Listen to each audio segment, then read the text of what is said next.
नमस्कार, मी मुग्धा कर्णिक म्हणजेच अहिल्यादेवी किर्लोस्कर, तुमच्या लाडक्या पारू मालिकेतली. हे आव्हान बेसिकली जयंतला पण सेम व्हेन्यू आवडतो, मला सुद्धा सेम व्हेन्यू आवडतो. माझं म्हणणं असतं की आदित्याचा साखरपुडा इथेच झाला पाहिजे आणि जयंतला त्याचं लग्न इथे करायचंय आणि कुणीही माघार घ्यायला तयार होत नाही. सो हे चॅलेंज आहे. मी म्हणते की तुम्ही दुसरीकडे करा, तो म्हणतो की तुम्ही दुसरीकडे करा आणि मग फायनली असं होतं की आम्ही दोघंही एकाच व्हेन्यूला करायला तयार होतो. कारण लक्ष्मी ही माझी लहानपणीची मैत्रीण आहे, माझी कॉलेजची मैत्रीण आहे.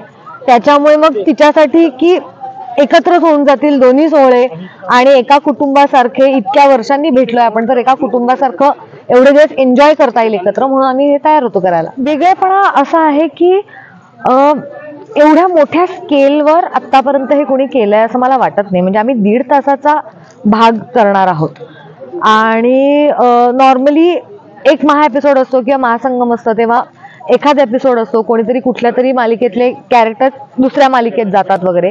आम्ही 2 मालिका मिळून एकत्र आठवडाभर हे करणार आहोत आणि हेच वेगळेपण आहे आणि ते एवढ्या मोठ्या स्केलवर चाललंय. म्हणजे लग्न आणि साखरपुडा दोन्ही, आणि दोन्हीकडे ते भव्य दिव्यच. म्हणजे किर्लोस्करांकडे कडचा साखरपुडा म्हणजे भव्य दिव्य आहेच, शिवाय जयंत सुद्धा इतक्या स्केलवर करायला तयार होतो की तो एक पॅलेस रेंट करतो त्याच्या लग्नासाठी. त्याच्यामुळे स्केलच इतकं मोठं आहे.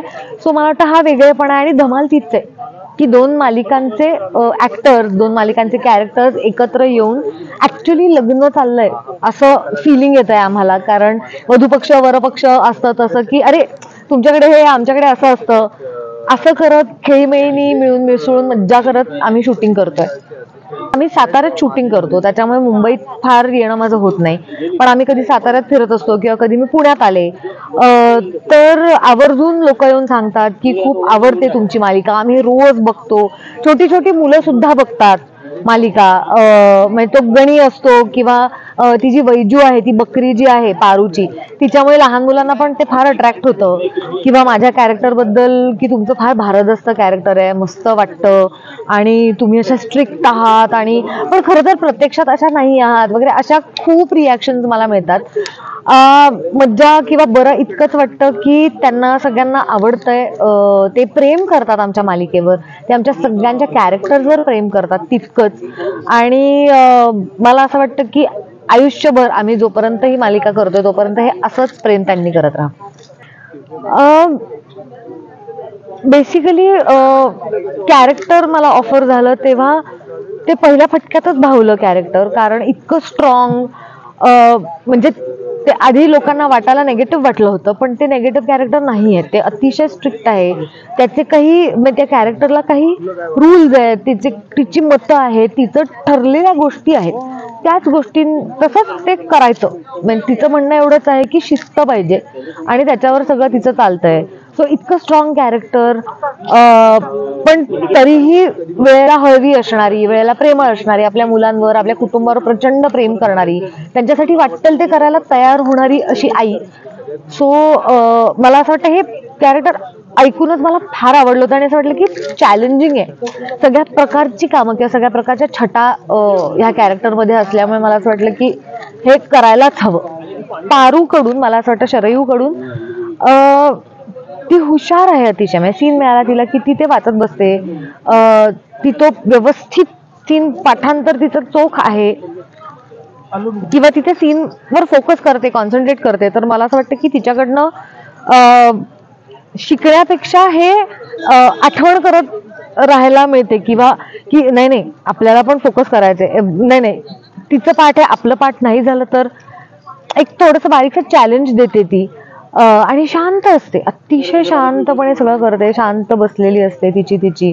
त्याच्यामुळेही ती फोकस करते. मग असं वाटतं की हां, हे तिच्याकडनं डेफिनेटली शिकायला पाहिजे. शांत बसून आपलं काम करणे आणि काहीही तिला डिस्टर्ब करत नाही, डिस्ट्रॅक्ट करत नाही. सो मी तिच्याकडनं हळूहळू शिकते. नाही, मला असं वाटतं ह्याच्या आधी असं नसेल झालं, मी तरी नाही बघितलेलं असं झालेलं आहे.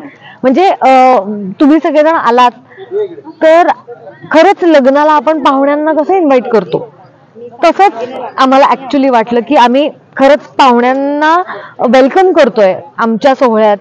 आणि तीच लगबग, तीच सगळी तयारी, तीच मज्जा, तेच वरातीत नाचणं वगैरे सिरियल मध्ये आपण करतो, पण आपल्या सगळ्यांबरोबर हे करणं आम्ही तिथे तेवढ्यापुरतं करतो की हा हे झालं संपलं आता पुढचा शॉट.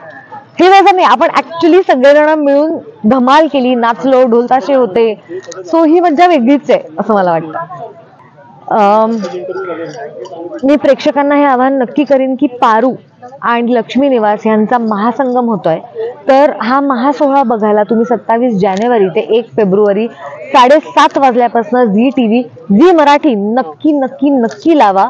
आम्ही सगळे तुमची वाट बघतोय आणि आम्हाला माहिती आहे तुम्ही आमच्यावर खूप प्रेम करता आणि तुम्हाला पण आमच्या ह्या सोहळ्यात सहभागी होऊन खूप मज्जा येणार आहे, धमाल येणार आहे.